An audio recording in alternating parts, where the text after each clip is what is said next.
All right, welcome into your 15-minute weather. I'm meteorologist John Zeigler. First off, hope you're having a great day. Second off, what's going on? The weather has been whiplashing, but we haven't had snow. So if we're not having snow, we'll take it as a win. Obviously, we had thunderstorms yesterday. We'll talk a little bit about what is going on. So obviously, coats on today. If you guys, I'm sure you know by this point that it's cold outside. Let's take a look at the past 31 days here. Now, look at all this fluctuation here. See that fluctuation? That's why we had snowstorms.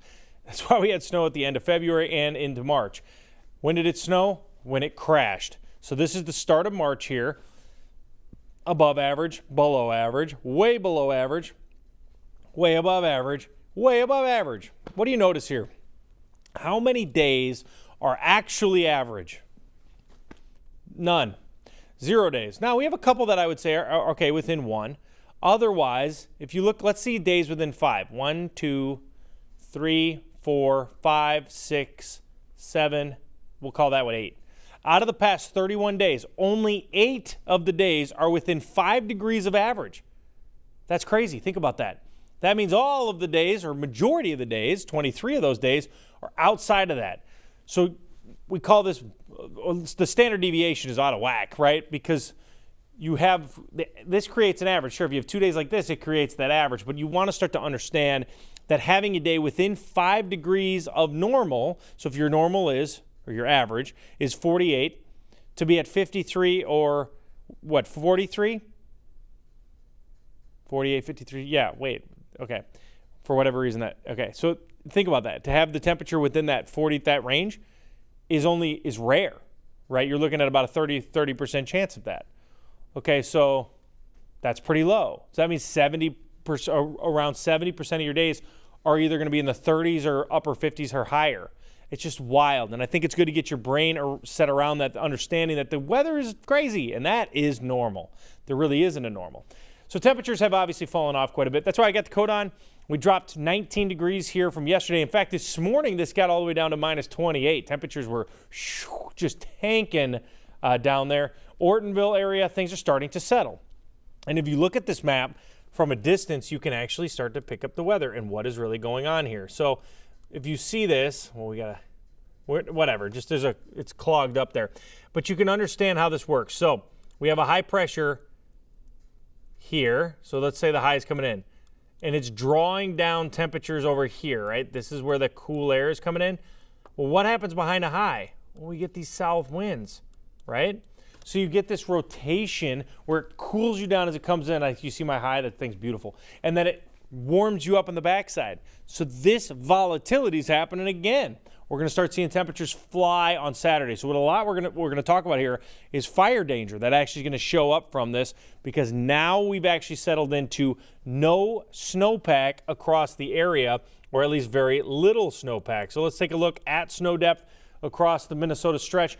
And I was looking at this yesterday. I still cannot believe this. This is March 27th. The snow depth, they still have snow on the ground. Now, Duluth doesn't really have snow, but Grand Marais still coming in at 2 feet. I did have folks, this seems to be lagging one day, because folks in Bemidji messaged me yesterday and said, we don't have any snow on the ground. Well, it picks up your snow banks and stuff like that. But pretty much if you're in the light blue, there's no snow. But look at Canada. Do you notice Canada? Canada is really in this thing. If you look at, we'll zoom out here, you can see the snow around Minnesota, and not only that, we'll look around the region. Tahoe's kind of a weak here. You know, obviously Colorado still has some decent snowpack when you go down here, but not a ton. I mean, the country as a whole looks pretty quiet. You can go up to the northeast, see the snowpack over here. So what do you notice? Well, yeah, okay, they still have some snowpack towards Watertown, New York. You can see Buffalo's right there. This is Buffalo. No snow, really, the whole country. But if you look up here, look at Canada. Canada's a different beast. It's just straight up wintertime still in Canada. Now, maybe that's not surprising, but this is where all of the weather has been going. We've had the ridges off to the north, but I want to talk about what's about to change, and then we'll get to our fire danger. But then what's really going to change here when you look at the forecast is we're going to start to have some dip in what we call the ridge. And here's what you can see here on the precipitation. So you'll see the precip. We are going to start to get active. So we're going to go above average here over the next 8 to 14 days, because we're going to start digging this down and building what we call an active jet stream. The jet stream is going to start showing up. And when the jet stream comes out of the Gulf, it grabs a lot of moisture with it. So that's really what we're going to be looking at. And when you look at the temperature forecast over those 8 to 14 days, what are we looking at? Exactly that. So when I see this, I know that severe weather is about to go. So this week, very quiet with severe weather. Nice and quiet week. Why is this an active week? So I think it's better actually with the temperatures, and I want to draw on here with the temperature. You know I love to draw. So this is going to be the jet stream. Jet stream comes down, jet stream comes up. This is the jet stream. Beautiful looking jet stream, right? So this is what we call a trough over here. So this is a trough, and then this is a ridge. Why do we get so much severe weather on this type of setup? And that even means not Minnesota necessarily, but we still would get rain here. Well, that's because of a couple things. So we're going to pop this high pressure center over here. So when you have a high that develops down towards Atlanta or the southeast, what happens is we call this opening up the Gulf. Right now the Gulf is shut. It's literally like a door opening up. So right now the Gulf of whatever it's called is shut. So because we have north winds coming in, right? From that high coming in right now, which we just showed you, the high is actually pushing north winds against it, and it's closing the door on the Gulf. But this in the next 8 to 14 days opens the door. So what does opening the door mean? Well, we'll actually start to see moisture come in from the Gulf and rip up here. And then moisture comes in from the Gulf and comes up here.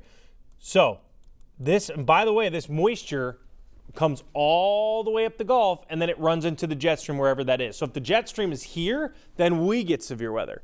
Now we're going to have active weather because where do the low pressure centers go on a setup like this? Well, the low pressure centers come here, right? Here, here. So the low pressure centers in this type of setup, in this environment, they come down on the trough, they develop near the Rockies, and then they come into Oklahoma. Where's the tornado activity? Well, I think you can kind of see it. It's the collide between all of these. So it's all of this right here. Now I'll take this last low pressure center off, but you'll start to understand, and I'm just going to do one last circle here because you know I love to circle, but we're going to be seeing the area. Oh, all right, I'll take two of them off. I'll just circle where the severe weather is. Where this stuff comes together is right here. So this is going to be the severe threat. Oklahoma, definitely Missouri. Missouri is like the bullseye for all this stuff. I lived there for a long time. Illinois gets hammered. So does Indiana. Southern Wisconsin, southeast Minnesota, Iowa, and into this is prime time for this time of the year, especially Oklahoma, obviously, North Texas, and then Missouri. I mean, it's going to be absolutely prime time. But here, we can't get the jet stream far enough to the north to get because you need the low pressure center on you to have a bunch of severe weather. So that is the setup. I'm telling you, next week, maybe not next week, but late next week, you're going to start to see some activity show up. Okay, let's get back to our forecast. We'll talk about the fire threat. A lot of things are going to be happening here during this fire threat. So 30 to 50 to 35 degrees a day. I wish 50. But we're taking a break. Again, thicker coats today. It's a colder one. Make sure to bundle up. Northwest winds, 15 to 25 miles per hour. So the winds are going to actually get fairly strong, and we will continue to see that. And then we'll see temperatures fall off here at 29. So temperatures will be falling, and it's going to be cold. Keep your coats handy. Today, high temperatures, 27 in Bemidji. So our average high, we talked about this at the beginning, is 48, 47. I don't know if it's 40. I think it's 47. So our average high is about 47. Are we at 47? No. Are we going to be at 47? No. We're actually, when you look at this week, you have one day at average, maybe next Thursday. Otherwise, every day is just like, what average? Today is below, and then tomorrow we're already ripping above. And that's how it works. So remember with that first terrible drawing that I did with the high pressure?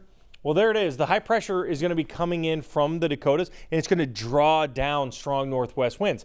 25 mile per hour winds. It's going to be breezy. It's going to be chilly today. Now, how do you see a high? Remember I drew that ugly thing? Let's look at it with the microcast or the future wind gusts. Well, where do you see now? I see the high pressure. The high pressure is right here. Bang. See that rotation? This is literally the high. So, high pressure right overhead. the clockwise rotation, you're looking for a clock on this map. That's dead calm. I always look at highs as kind of the hill. So imagine a hill, like you're sledding hill, and then at the bottom of the hill is the low. So top of the hill, like right when you're standing at the top, if you just let a bunch of water go down the top of the hill, wouldn't it go down? Well, it's dead calm on top of the hill. Now, the reason it rotates is because of what we call Coriolis force. The earth isn't flat, if you didn't know that. It rotates, and there's proof in the pudding because of the rotation of winds and highs and low pressure. I don't have to go into that. But that is why it rotates, Coriolis force. So, I don't know why we went on that rant, but it's cool to understand, like, okay, we're standing on a hill, and then we go down the hill, and the earth turns us. And that's why you get the rotation. Cool, right? Now, the high exits. Got to get rid of it.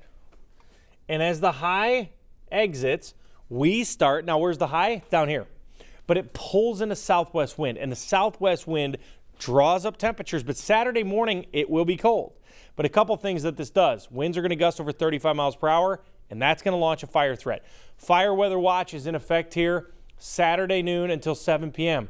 Lower humidity, gusty winds, and high fire danger. That's what we're expecting here. Now, you'll notice this thing goes all the way up towards Bemidji. The worst of it here is definitely going to be in this pocket. Jackson, Marshall, Laverne, Wilmer, Mankato. We're going to be seeing high fire threats. And that is going to be due to low dew points and high and low relative humidity. So let's look at the dew points. So the dew points in Mankato tomorrow at 16, 14. It's dry pretty much everywhere except notice Grand Marais still at 24. So you kind of see that. Now I'm going to let's look at Las Vegas's dew point. Why don't we look at Las Vegas? What do you think the dew point is in Las Vegas? It's 20. Okay. Very dry dew point in the desert. It's the desert. Okay. So 20-degree dew points. Now, we're going to be at 14. Obviously, and maybe you don't realize this, the dew point does rise as the temperature rises or tries to. But in this case, Saturday, our temperature will be rising and the dew point will stay the same. That lowers the relative humidity. Sunday, our dew points are back into the middle 40s. That's moisture. So now we will not have a fire threat. Let's talk about the relative humidity.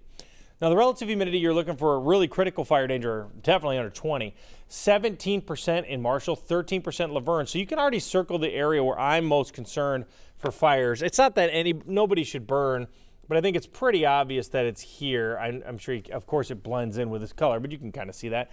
This is going to be the highest fire danger. But everybody, how do you protect yourself or protect the environment, I should say? No cigarettes. I mean, just be cautious. Cigars. Anything that's fire, anything, matches, don't throw them. Don't light any fires. Just be a little more cautious, and definitely no bonfires or campfires. So again, temperatures. This is going to be the other impact from this low humidity. This doesn't do much to us, but it lets you understand why it's so crisp. Tomorrow morning is going to be really cold under that high. Low 20s, hard freeze. And then you get rapid warming. So in an environment with a higher moisture content like Duluth, okay, let's use a better example. Florida to Las Vegas. If you look at the highs why are the highs in Vegas higher than the highs in Florida? Because of moisture content. There's less moisture in Las Vegas, they get warmer. There's more moisture in Florida, they don't get as hot, right? Same deal. So now you give us desert warmth or desert dew points, what's going to happen to the temperature? It's going to ignite. It's like lighting it on fire, literally. Well, we don't want to do that. But maybe not the analogy I want to use, but still, you get the idea. 53 to 60, 60 degrees in Marshall. Laverne, 60 degrees. So we're going to go from 20s to 60s. You get that huge temperature swing. Now, speaking of moisture, while we know that the weekend there is no moisture here, Saturday, Sunday, by the time we get to Tuesday, Wednesday, Thursday, you're going to start to see rain chances come back. And they're looking higher Tuesday, Wednesday, Thursday. What's odd is we just had rain yesterday. It shows you how fast we dry out. So even though we can get a whole week of rain, 2 days could go by and we could have fire threats again. This is fire season. Fire season lasts through probably May. People would say, all right, March, April, May. But really April is where it's totally dead outside and is really dry. So make sure you're cautious out there. We're going to warm up into the middle 60s by Sunday. I hope you guys enjoy. Thank you for watching me. Happy Friday to you, and enjoy your day.